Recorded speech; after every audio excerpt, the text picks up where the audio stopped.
Does God exist? Or is the material universe all that is, or ever was, or ever will be? One approach to answering this question is the cosmological argument. It goes like this: whatever begins to exist has a cause. The universe began to exist, therefore, the universe has a cause. Is the first premise true? Let's consider. Believing that something can pop into existence without a cause is more of a stretch than believing in magic. At least with magic, you've got a hat and a magician. And if something can come into being from nothing, then why don't we see this happening all the time? No, everyday experience and scientific evidence confirm our first premise. If something begins to exist, it must have a cause. But what about our second premise? Did the universe begin, or has it always existed? Atheists have typically said that the universe has been here forever. The universe is just there, and that's all. First, let's consider the second law of thermodynamics. It tells us the universe is slowly running out of usable energy, and that's the point. If the universe had been here forever, it would have run out of usable energy by now. The second law points us to a universe that has a definite beginning. This is further confirmed by a series of remarkable scientific discoveries. In 1915, Albert Einstein presented his general theory of relativity. This allowed us, for the first time, to talk meaningfully about the past history of the universe. Next, Alexander Friedmann and George Lemaitre, each working with Einstein's equations, predicted that the universe is expanding. Then in 1929, Edwin Hubble measured the red shift in light from distant galaxies. This empirical evidence confirmed not only that the universe is expanding, but that it sprang into being from a single point in the finite past. It was a monumental discovery, almost beyond comprehension. However, not everyone is fond of a finite universe, so it wasn't long before alternative models popped into existence. But one by one, these models failed to stand the test of time. More recently, 3 leading cosmologists, Arvin Bord, Alan Guth, and Alexander Vilenkin, prove that any universe which has on average been expanding throughout its history cannot be eternal in the past, but must have an absolute beginning. This even applies to the multiverse, if there is such a thing. This means that scientists can no longer hide behind a past eternal universe. There is no escape. They have to face the problem of a cosmic beginning. Any adequate model must have a beginning, just like the standard model. It's quite plausible then that both premises of the argument are true. This means that the conclusion is also true. The universe has a cause. And since the universe can't cause itself, its cause must be beyond the space-time universe. It must be spaceless, timeless, immaterial, uncaused, and unimaginably powerful, much like God. The cosmological argument shows that, in fact, it is quite reasonable to believe that God does exist.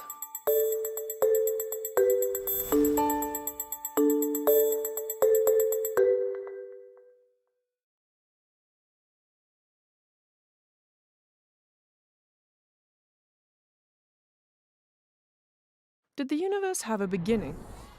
Or has it existed from eternity past? If it did have a beginning, this raises a question. Did the universe have a creator? In part 1, we explored this question scientifically. Now let's look at it philosophically. Aristotle believed the universe was eternal in the past. But Al-Ghazali disagreed. He pointed out that if the universe did not have a beginning, then the number of past events in the history of the universe is infinite. But that's a problem, because the existence of an actually infinite number of past events leads to absurdity. It's metaphysically impossible. Why? The mathematician David Hilbert illustrates the problem by imagining a hotel with an infinite number of rooms, all of which are occupied. there's not a single vacancy. Every room in the infinite hotel is full. Now suppose a new guest shows up and asks for a room. The manager says, sure, no problem, then moves the guest who was in room number 1 to room number 2, and the guest who was in room number 2 to room number 3, and so on to infinity. As a result of this shuffling, room number 1 becomes vacant, and the new guest happily checks in, even though all the rooms were already full, and nobody has checked out. And it gets even more absurd. Suppose an infinity of new guests show up at the front desk. No problem, says the manager. Then she moves each person into a room with a number twice that of his own room. So the person who was in room number 1 moves into room number 2. The person who was in 2 moves to 4. The person who was in 3 moves to 6, and so on. Since any number multiplied by 2 is always an even number, all the odd-numbered rooms become vacant, and the infinity of new guests gratefully check in. And yet, before they arrived, all the rooms were already full. It gets even crazier when the guests start to check out.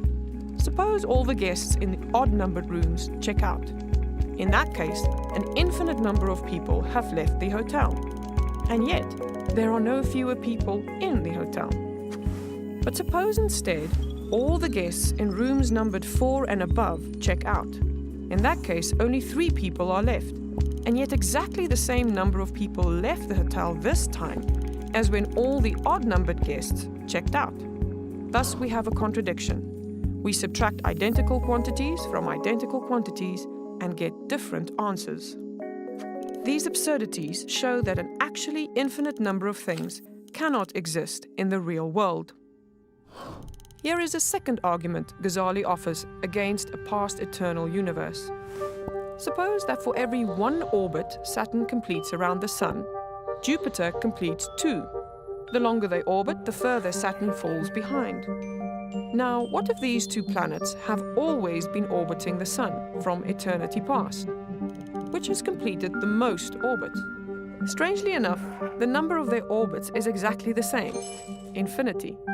But that seems absurd, for the longer they orbit, the greater the difference becomes. If the universe has always existed, then an infinite series of past events has been formed by adding one event after another.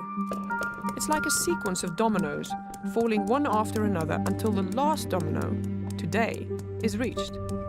The problem is that the final domino could never fall if an infinite number of dominoes had to fall first. So today could never be reached.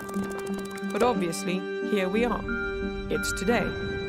So the number of events leading up to today could not possibly be infinite. The infinite is nowhere to be found in reality. It neither exists in nature nor provides a legitimate basis for rational thought. The role that remains for the infinite to play is solely that of an idea. What objections might be raised to these arguments?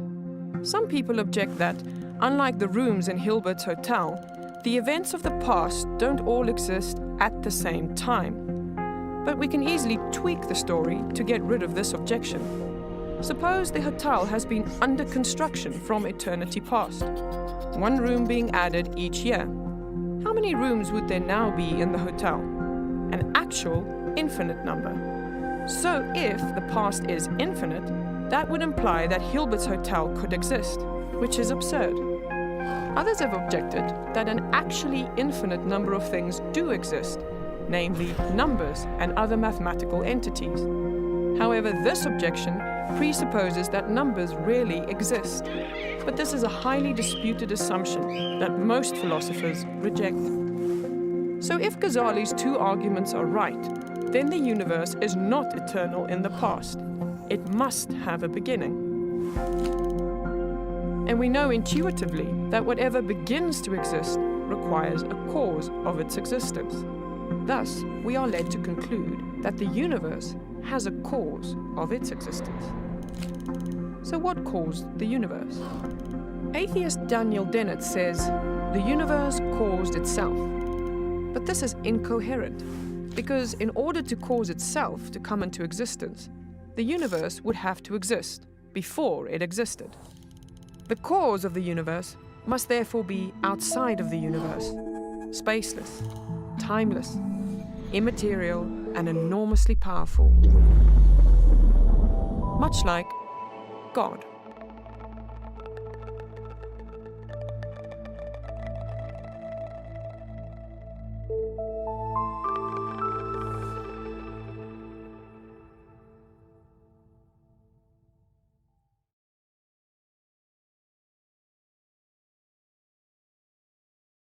We live in an amazing universe. Have you ever wondered why it exists? Why does anything at all exist? Gottfried Leibniz wrote, "The first question which should rightly be asked is, why is there something rather than nothing?" He came to the conclusion that the explanation is found in God. But is this reasonable? Everything that exists has an explanation of its existence. If the universe has an explanation of its existence, that explanation is God. The universe exists. From these, it follows logically that the explanation of the universe's existence is God. The logic of this argument is airtight. If the three premises are true, the conclusion is unavoidable. But are they more plausibly true than false? The third premise is undeniable for anyone seeking truth. But what about the first premise? Why not say, the universe is just there, and that's all? No explanation needed. End of discussion. Well, imagine you and a friend are hiking in the woods and come across a shiny sphere lying on the ground. You would, naturally, wonder how it came to be there. And you'd think it odd if your friend said, "There's no reason or explanation for it. Stop wondering. It just is." And if the ball were larger, it would still require an explanation.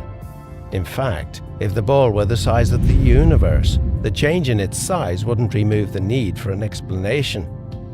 Indeed, curiosity about the existence of the universe seems scientific and intuitive. Someone might say, if everything that exists needs an explanation, what about God? Doesn't he need an explanation? And if God doesn't need an explanation, then why does the universe need an explanation?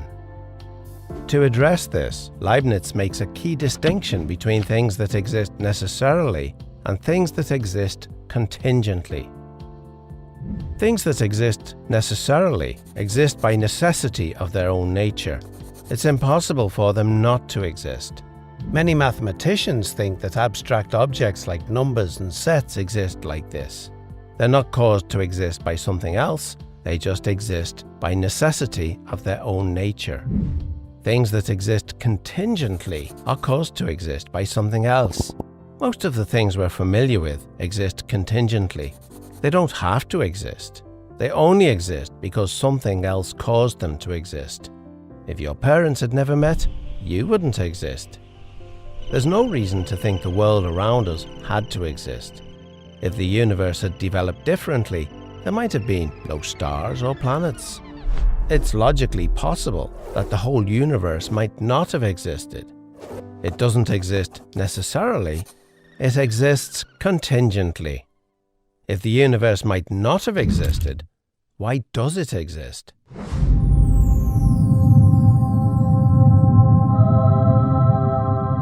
The only adequate explanation for the existence of a contingent universe is that its existence rests on a non-contingent being, something that cannot not exist because of the necessity of its own nature. It would exist no matter what. So, everything that exists has an explanation of its existence, either in the necessity of its own nature or in an external cause. But what about our second premise? Is it reasonable to call the explanation of the universe God? Well, what is the universe? It's all of space-time reality, including all matter and energy. It follows that if the universe has a cause of its existence, that cause cannot be part of the universe. it must be non-physical and immaterial, beyond space and time. The list of entities that could possibly fit this description is fairly short, and abstract objects cannot cause anything. Leibniz's contingency argument shows that the explanation for the existence of the universe can be found only in the existence of God. Or, if you prefer not to use the term God, you may simply call him the extremely powerful, uncaused, necessarily existing, non-contingent, non-physical, immaterial, eternal being who created the entire universe and everything in it.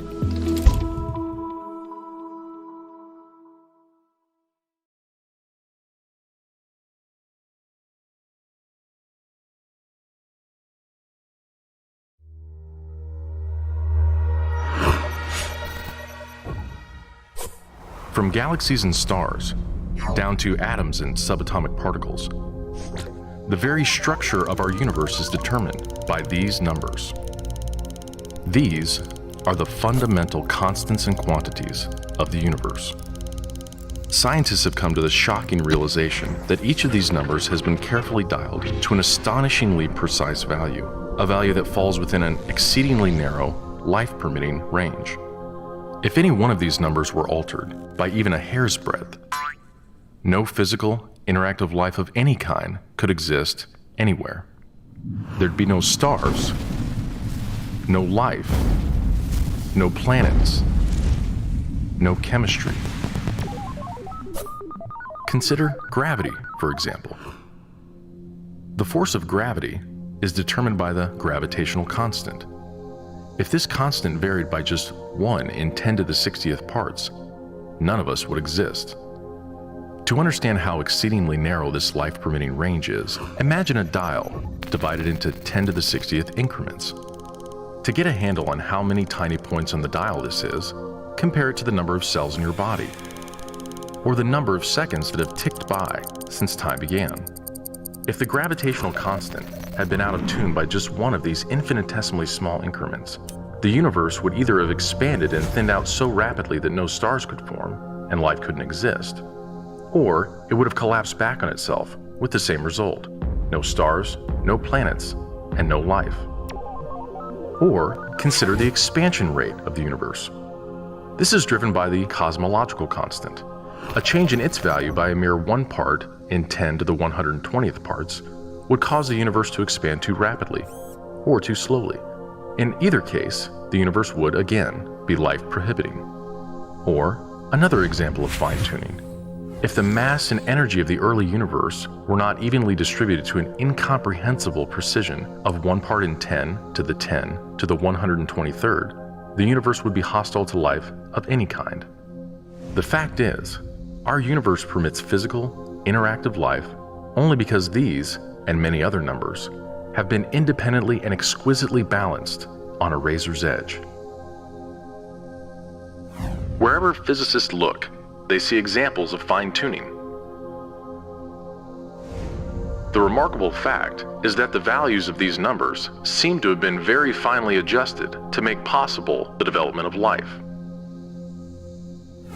If anyone claims not to be surprised by the special features that the universe has, he's hiding his head in the sand. These special features are surprising and unlikely.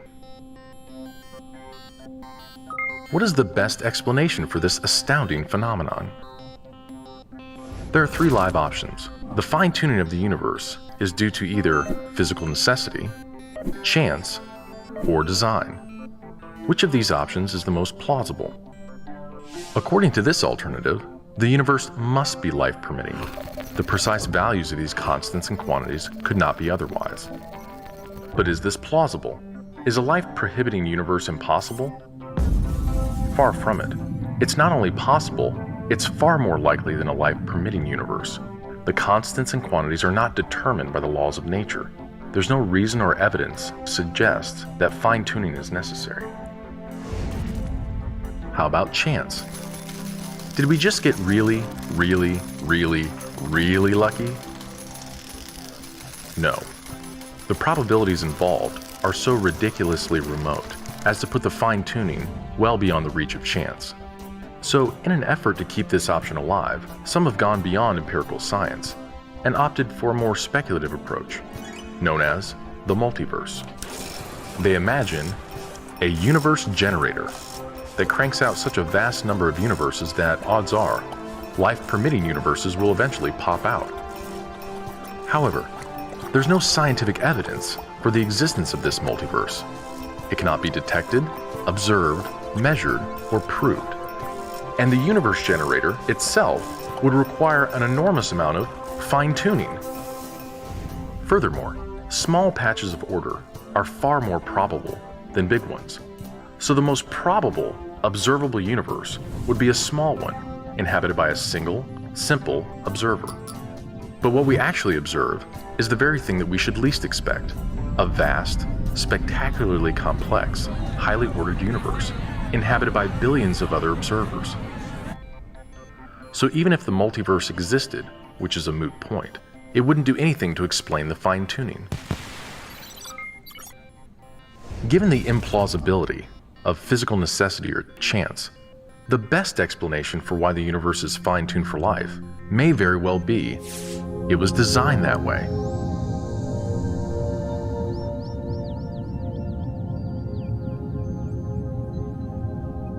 A common-sense interpretation of the facts suggests that a superintellect monkeyed with physics, and that there are no blind forces worth speaking about in nature.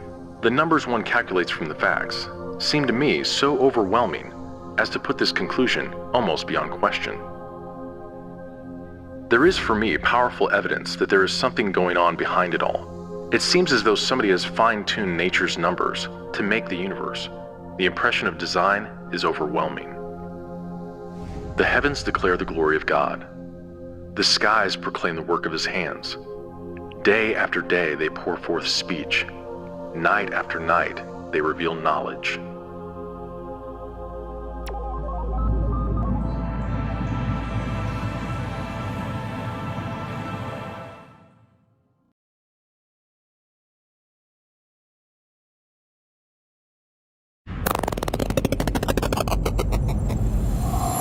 Why does mathematics work? Think about it. Mathematical entities like numbers, sets, and equations are non-physical and abstract. They can't cause anything. Yet, for some reason, the physical universe operates mathematically. As Galileo put it, the book of nature is written in the language of mathematics. Scientists do not use mathematics merely as a convenient way of organizing the data. They believe that mathematical relationships reflect real aspects of the physical world. Science relies on the assumption that we live in an ordered universe that is subject to precise mathematical laws. Thus, the laws of physics are all expressed as mathematical equations. For example, Pythagoras discovered that when a vibrating string is shortened by half, it plays the same note one octave higher. Isaac Newton's observations led to his discovery of the law of gravity, a mathematical relationship expressed as a simple equation that enabled us to enter the space age. Mathematics enabled astronomers to pinpoint the location of a previously undiscovered planet. And James Clerk Maxwell used mathematics to predict the existence of radio waves. Albert Einstein, working with theoretical mathematics developed 50 years earlier, formulated his general theory of relativity, a pillar of modern physics. His calculations were later confirmed during a solar eclipse, when Arthur Eddington observed light from distant stars bending around the sun. Then, Peter Higgs used mathematical equations to predict the existence of an elementary particle. It took 48 years, billions of dollars, and millions of man-hours for experimental scientists to finally detect the Higgs boson. How do we explain the astonishing applicability of math to the physical world? In 1960, the Nobel Prize-winning physicist and mathematician Eugene Wigner published an article that stunned the scientific community entitled "The Unreasonable Effectiveness of Mathematics in the Natural Sciences." Wigner concluded that the effectiveness of mathematics is a miracle, which we neither understand nor deserve. Why is mathematics so effective? Philosophers who address this question fall into two camps: naturalists, who believe that all that exists concretely is space-time and its physical contents. They exclude supernatural causes. And theists, who believe in a God who created the universe. Naturalists cannot provide a reasonable explanation for why mathematics applies to the physical world. It's just a happy coincidence. But this is no explanation at all. At most, naturalists can say that it's not surprising that math applies to the world, because the world itself just happens to have a mathematical structure, so of course mathematics applies to it. But this explanation is unsatisfactory for two reasons.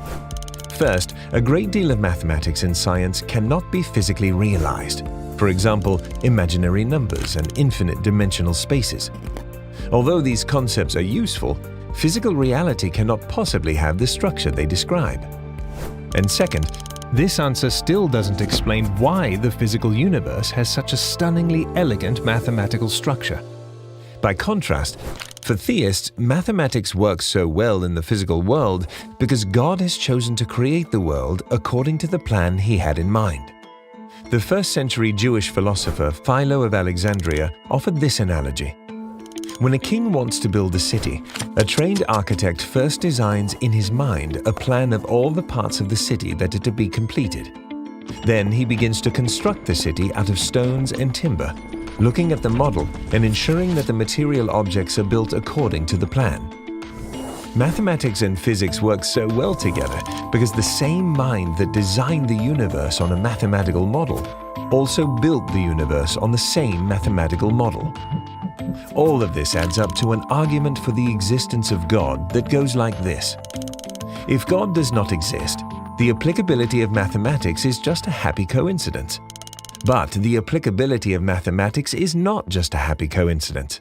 Therefore, God exists. Eugene Wigner was right. The effectiveness of mathematics in the physical world is quite literally a miracle, which is best explained by the existence of God.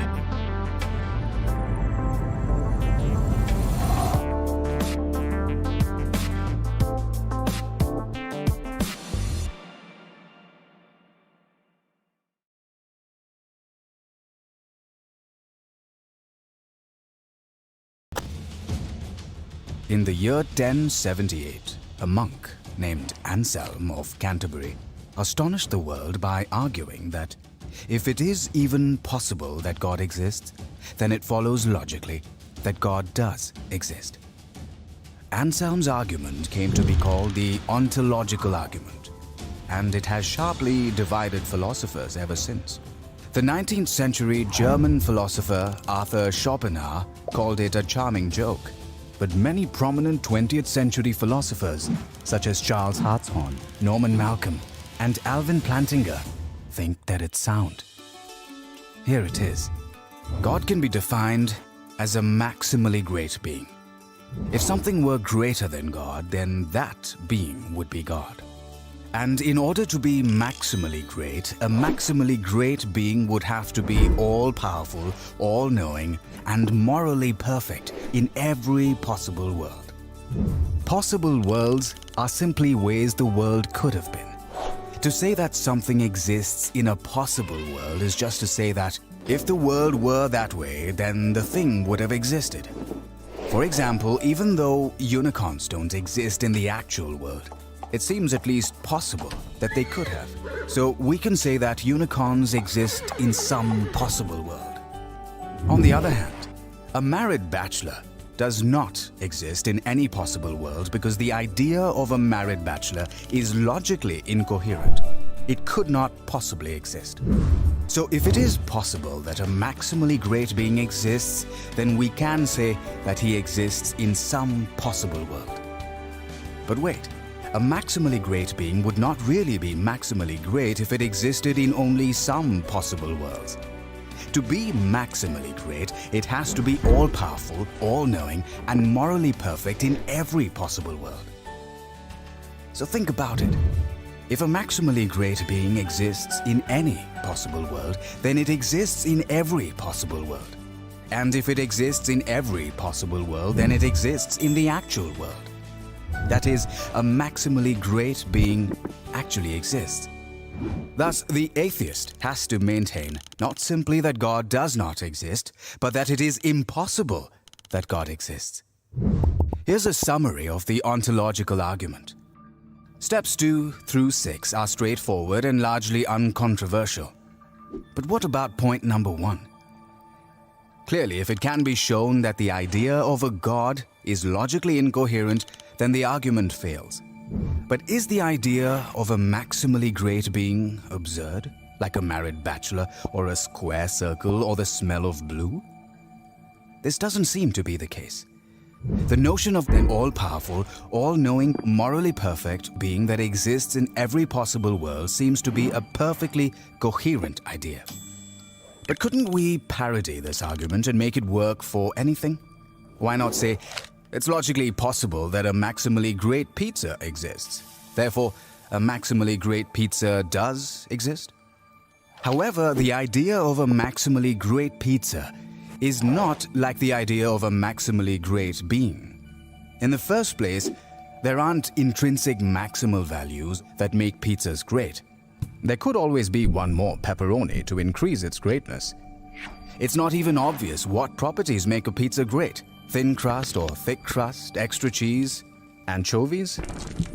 It's relative to the taste of the consumer.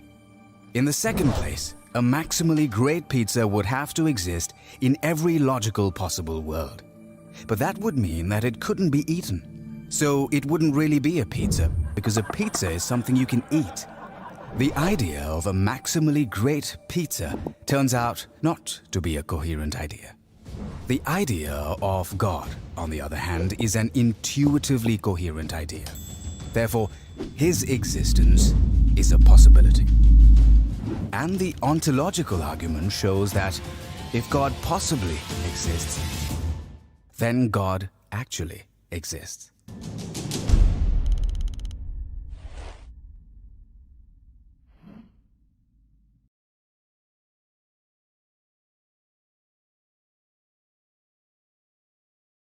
Can you be good without God? Let's find out. Absolutely astounding. There you have it. Undeniable proof that you can be good without believing in God. But wait, the question isn't, can you be good without believing in God? The question is, can you be good without God? See, here's the problem. If there is no God, what basis remains for objective good or bad, right or wrong? If God does not exist, objective moral values do not exist. And here's why. Without some objective reference point, we have no way of saying that something is really up or down. God's nature provides an objective reference point for moral values. It's the standard against which all actions and decisions are measured. But if there's no God, there's no objective reference point. All we're left with is one person's viewpoint, which is no more valid than anyone else's viewpoint. This kind of morality is subjective, not objective. It's like a preference for strawberry ice cream. The preference is in the subject, not the object. So it doesn't apply to other people. In the same way, subjective morality applies only to the subject. It's not valid or binding for anyone else. So, in a world without God, there can be no evil and no good, nothing but blind, pitiless indifference. God has expressed his moral nature to us as commands. These provide the basis for moral duties. For example, God's essential attribute of love is expressed in his command to love your neighbor as yourself. This command provides a foundation upon which we can affirm the objective goodness of generosity, self-sacrifice, and equality. And we can condemn as objectively evil greed, abuse, and discrimination. This raises a problem.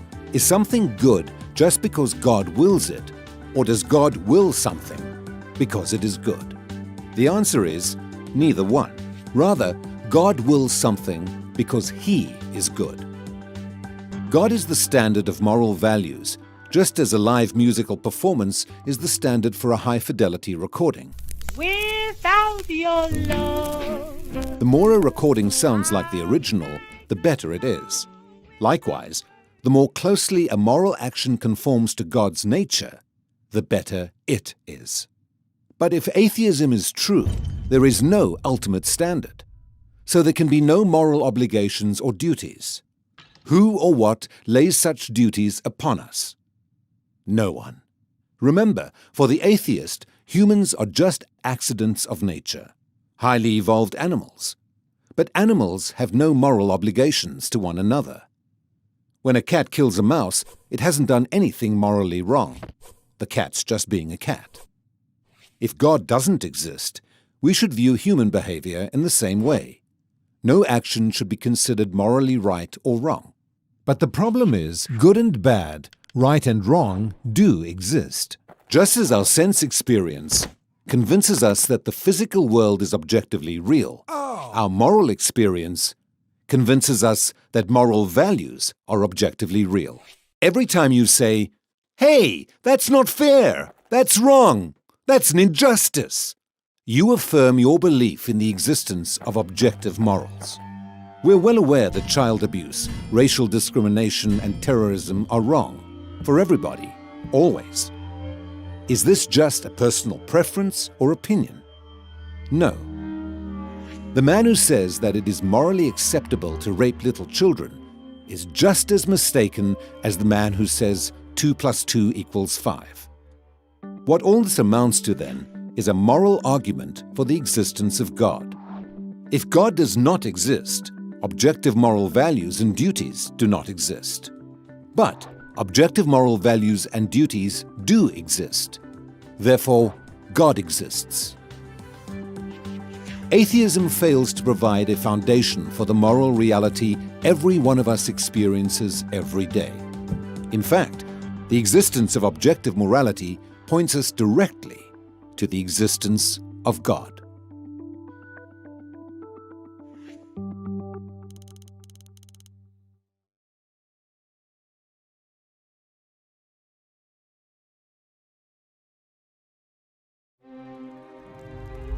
Why was Jesus of Nazareth crucified? Because he made outrageous claims about himself. He claimed to be the one and only Son of God. Why would anyone take his claim seriously? Well, that all depends. If Jesus actually rose from the dead, then his claim to be God's unique Son carries considerable weight. On the other hand, if the resurrection never actually happened, then Jesus may be safely dismissed as just another interesting but tragic historical figure. Did Jesus rise from the dead? As we explore this question, we need to address two further questions. What are the facts that require explanation? And which explanation best accounts for these facts? There are three main facts that need to be explained: the discovery of Jesus' empty tomb, the appearances of Jesus alive after his death, and the disciples' belief that Jesus rose from the dead. Let's examine each of these. Fact number 1. The discovery that Jesus' tomb was empty is reported in no less than 6 independent sources, and some of these are among the earliest materials to be found in the New Testament. This is important because when an event is recorded by 2 or more unconnected sources, historians' confidence that the event actually happened increases.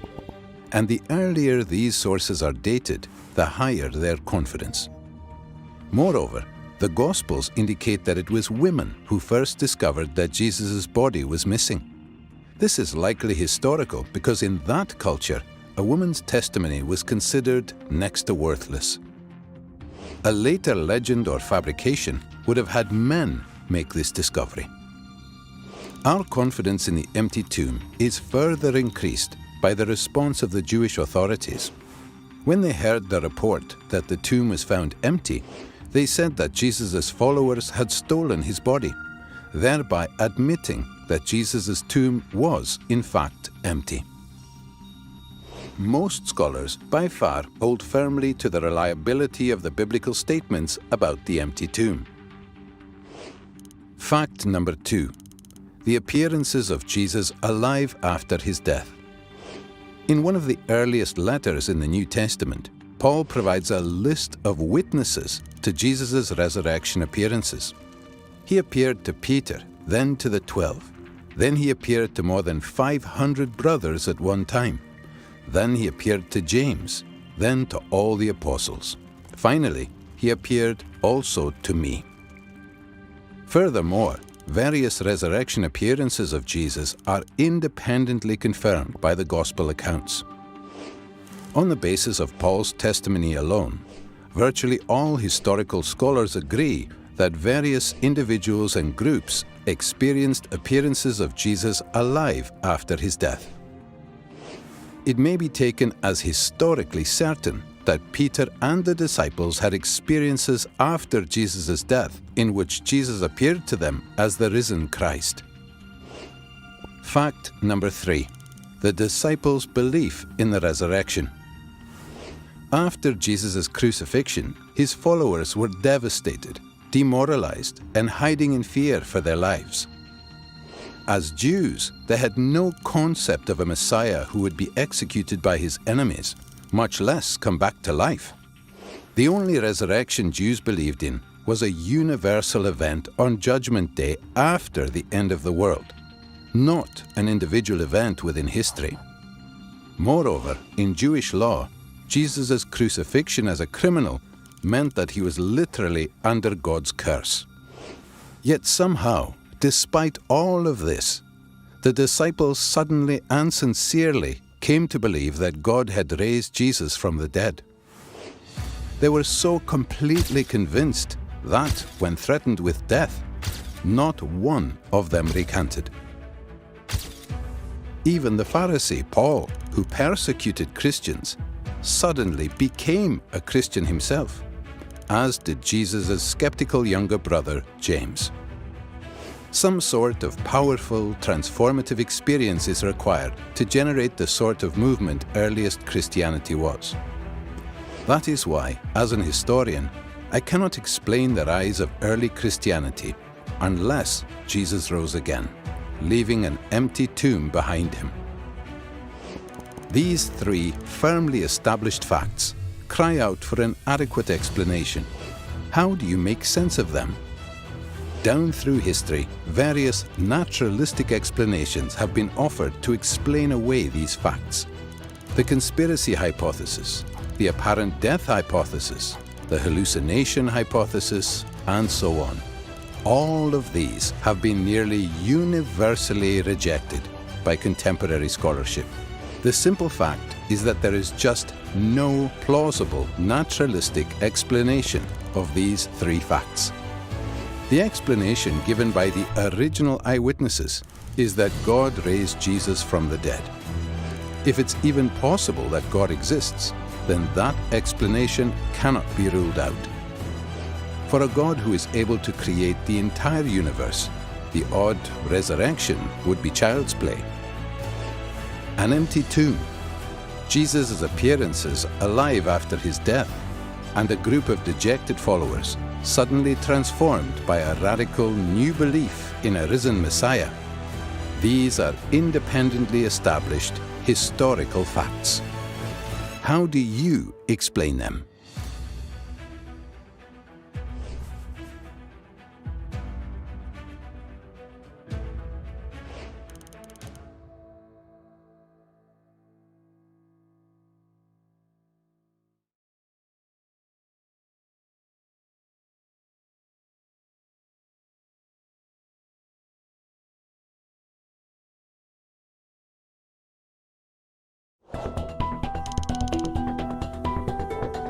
It's a matter of historical record that Jesus of Nazareth died and his body was placed in a tomb.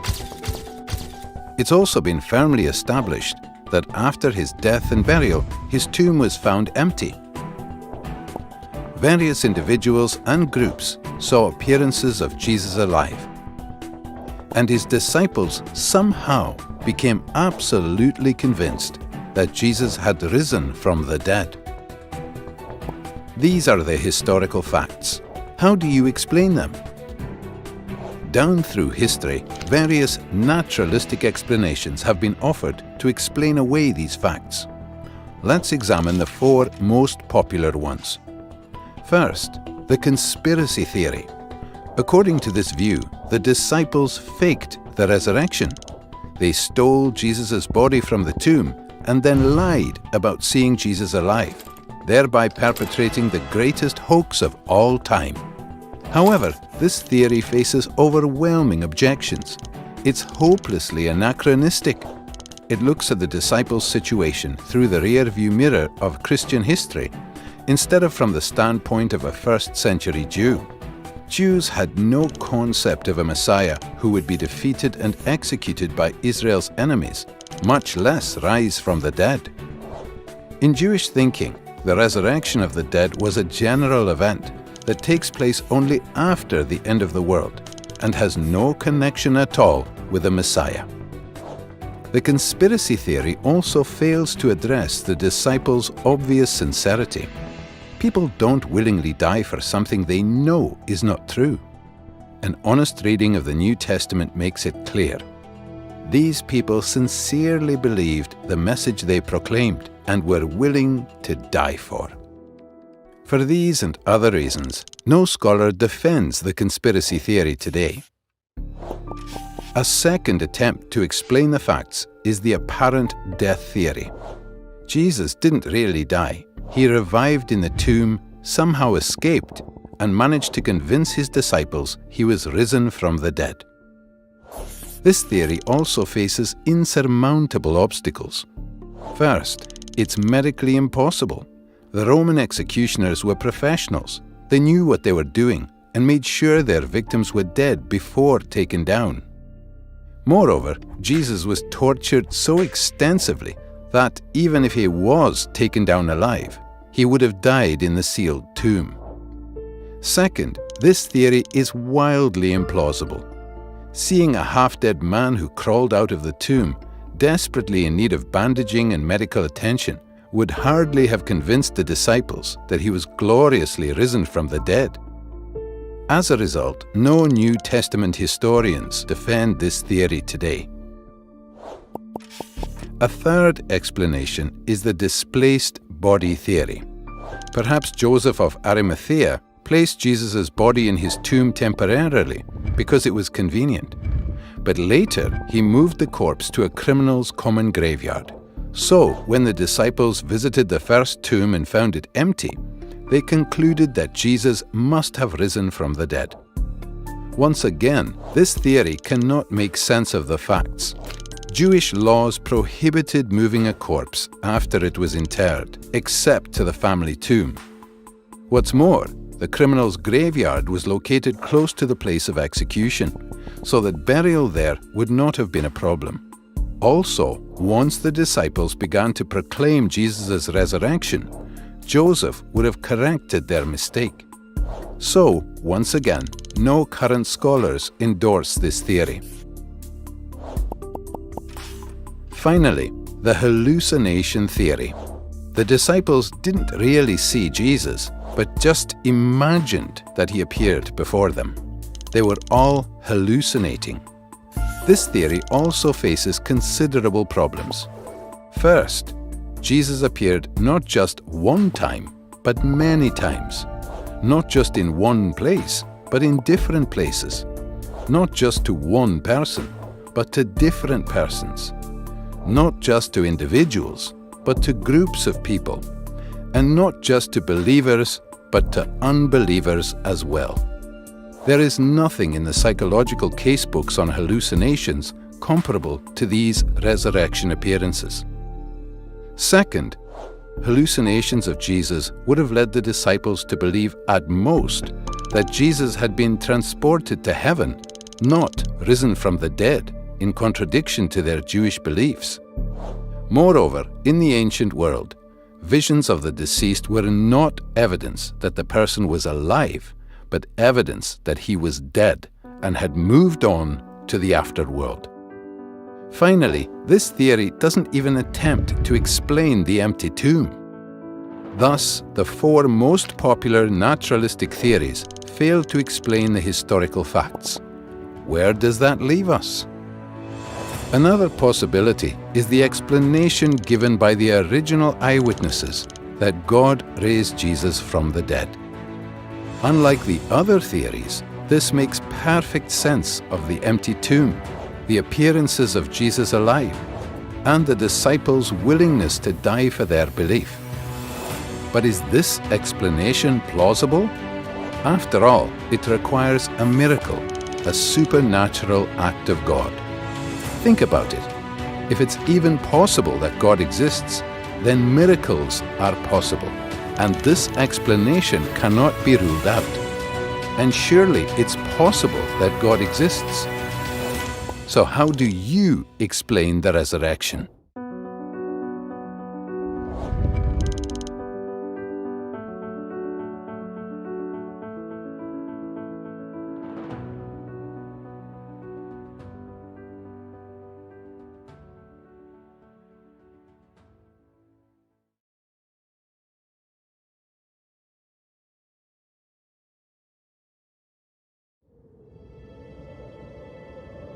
We are all well aware of the suffering and evil in the world. Horrific suffering, unspeakable evil. How then can anyone believe in the existence of an all-loving, all-powerful God? And if God does exist, why would anyone want to worship Him?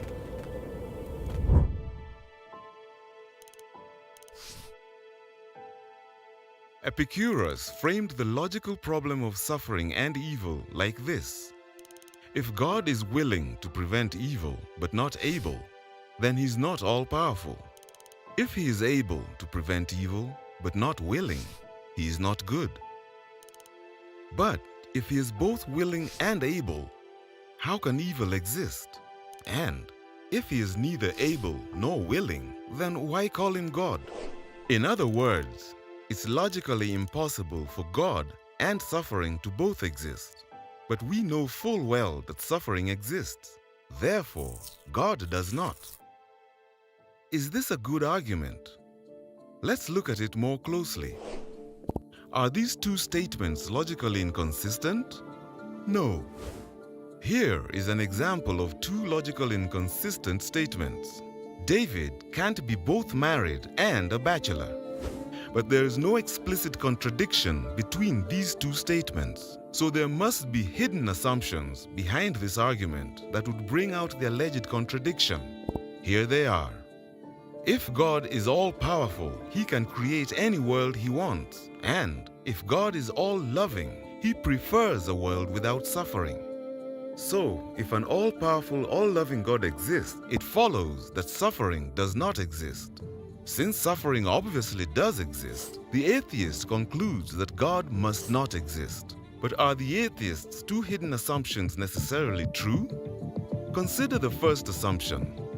Can God create any world He wants? What if He wants a world populated by people who have free will? It's logically impossible for God to force someone to freely choose to do good. Forcing free choices is like making a square circle. It's not logically possible. It's not that God lacks the power to perform the task.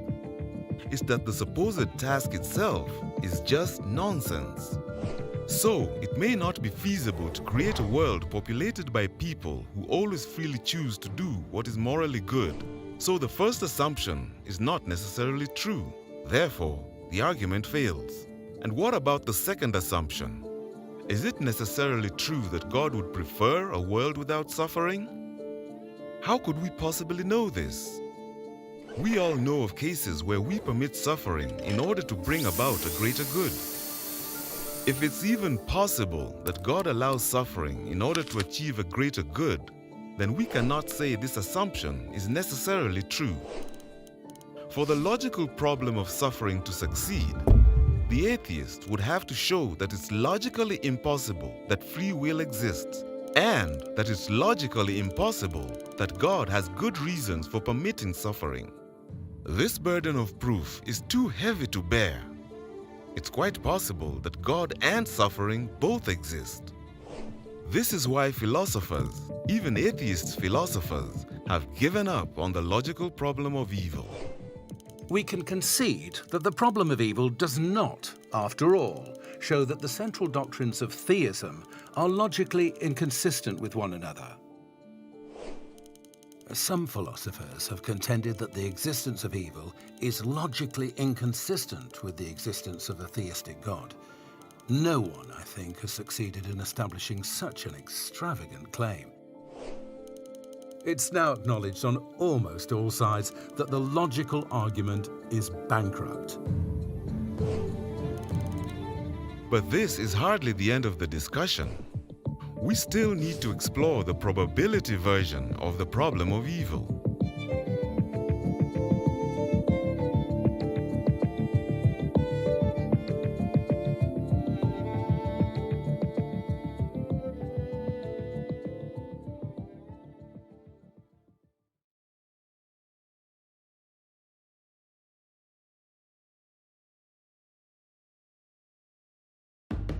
In part 1, we looked at the logical version of the problem of suffering and evil.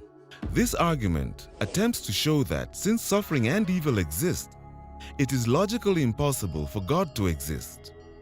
And we explained why even atheist philosophers admit that this argument fails. But wait! It may still be argued that while it's logically possible that God and suffering both exist, is far from likely. There's just so much pointless suffering, it seems improbable that God could have good reasons for permitting it. This is the probability version of the problem. Suffering provides empirical evidence that God's existence is not impossible, just highly unlikely. Is this a good argument? Consider 3 points. First, we are not in a position to say with any confidence that God probably lacks reasons for allowing the suffering in the world.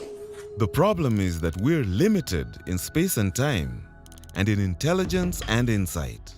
God, on the other hand, sees every detail of history from beginning to end, and orders it through people's free decisions and actions. In order to achieve His purposes, God may have to allow a great deal of suffering along the way. Suffering which appears pointless within our limited scope of understanding may be seen to have been justly permitted by God within His wider framework. Sometimes, what we experience makes no sense until we gain a wider perspective and see the big picture designed by the Creator. Here's the second point. Relative to the full scope of the evidence, God's existence may well be probable. You see, probabilities are always relative to background information. For example, if we consider only how much this man weighs, we would say it's highly improbable that he's a world-class athlete. But when we're willing to consider new information, that he's a professional sumo wrestler and a world champion, we quickly revise our view. In the same way, when the atheist claims that God's existence is improbable, we should ask, improbable relative to what background information?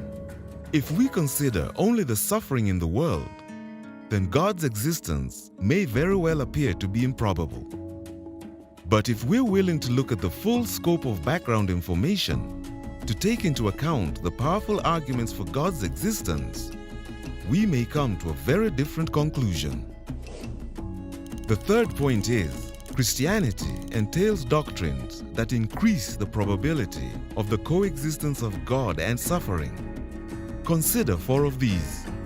First, the chief purpose of life is not happiness. People often assume that if God exists, His role is to create a comfortable environment for His human pets. They think the ultimate goal of our lives on earth is happiness, and therefore, God is obligated to keep us happy. However, Christianity presents a radically different view, that the purpose of life is to know God. This alone brings true, lasting fulfillment. Suffering can bring about a deeper, more intimate knowledge of God, either on the part of the one who is suffering or those around him. The whole point of human history is that God having given us free will, is drawing as many people as he can into his unending kingdom. Suffering is one of the ways God can draw people freely to himself. In fact, countries that have endured the most hardship often show the highest growth rates for Christianity. God whispers to us in our pleasures, speaks in our consciences, but shouts in our pains. It is his megaphone to rouse a deaf world. Second, mankind is in a state of rebellion against God and his purpose. Terrible human evils are testimony to man's depravity, a consequence of his alienation from God. The Christian isn't surprised at moral evil in the world. On the contrary, he expects it. The third doctrine states that God's purpose is not restricted to this life, but spills over beyond the grave into eternal life. This world is just the beginning, the entryway to an unimaginable, never-ending life beyond death's door. Paul, who wrote much of the New Testament, underwent afflictions, hardships, calamities, beatings, imprisonments, hunger. Yet he wrote, "We do not lose heart, for this slight momentary affliction is preparing us for an eternal weight of glory beyond all comparison. Because we look not to the things that are seen, but to the things that are unseen. For the things that are seen are transient, but the things that are unseen are eternal." Paul understood that life on earth and whatever suffering it holds for each of us is temporary. Our pain will not endure forever, but our lives with God will. Paul was not belittling the plight of those who suffer horribly in this life. Indeed, he was one of them. But he saw that those sufferings will be overwhelmed forever by the ocean of joy that God will give to those who will freely receive it. And the fourth doctrine is this: the knowledge of God is an incomparable good. Knowing God is the ultimate fulfillment of human existence, an infinite good.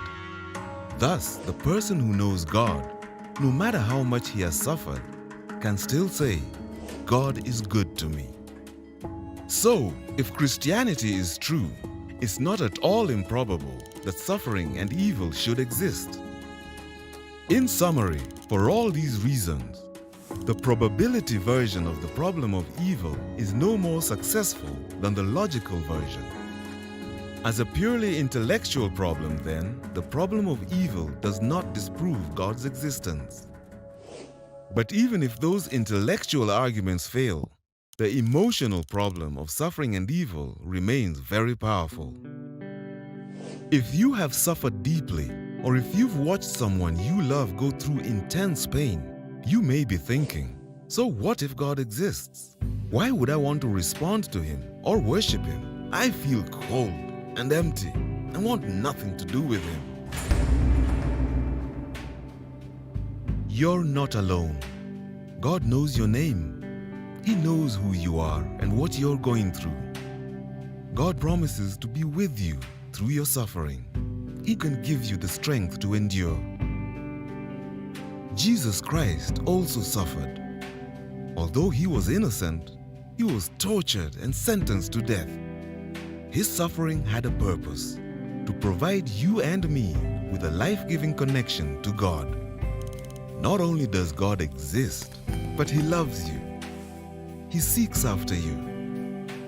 He offers you hope. And in time, he will make all things new. He will wipe every tear from their eyes. There will be no more death or mourning or crying or pain, for the old order of things has passed away.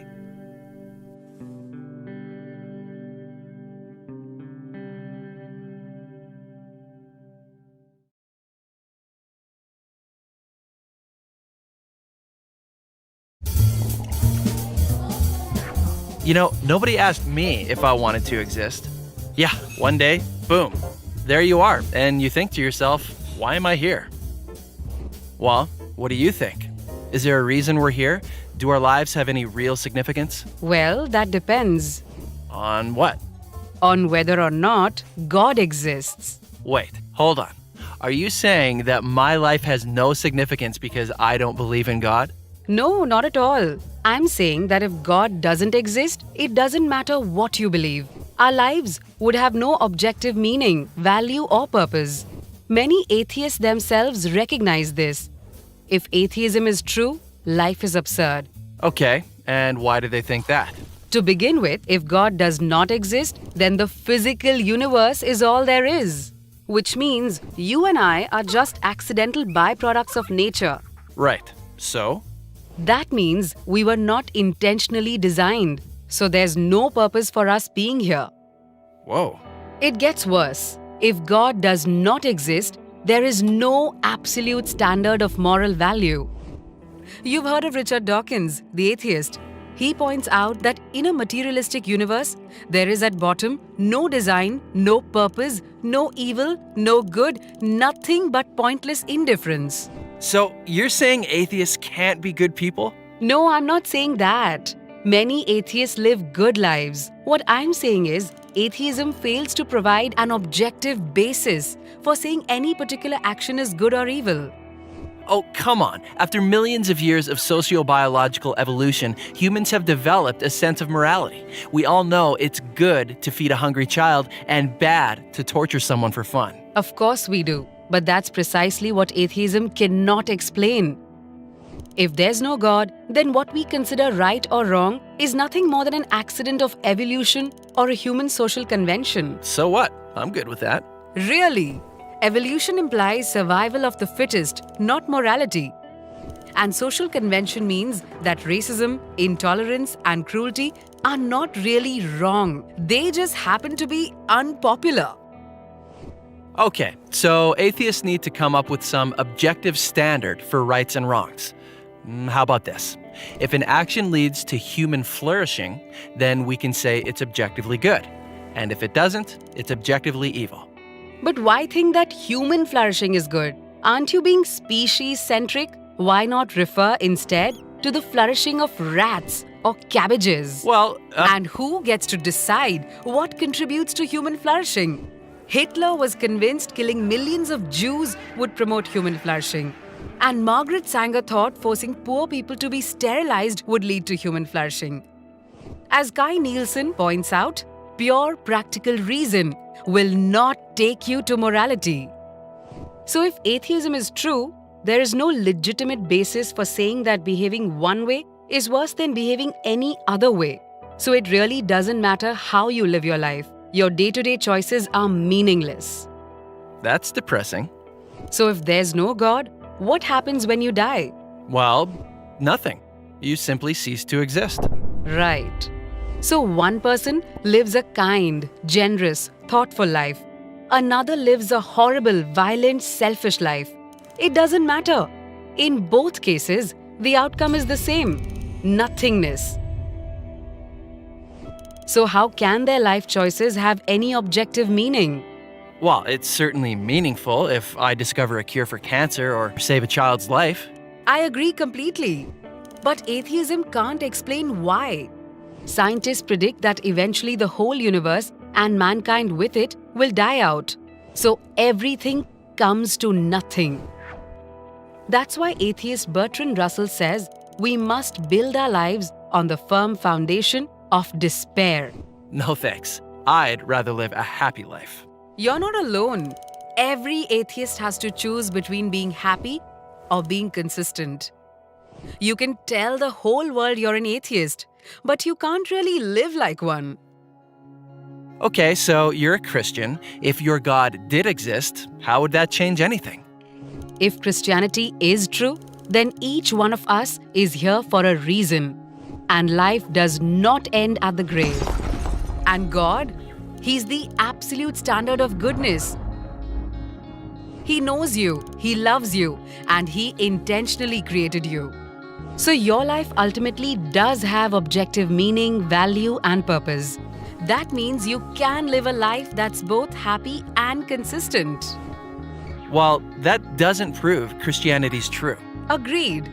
I'm simply pointing out that for Christians, living a life that is both happy and consistent is possible.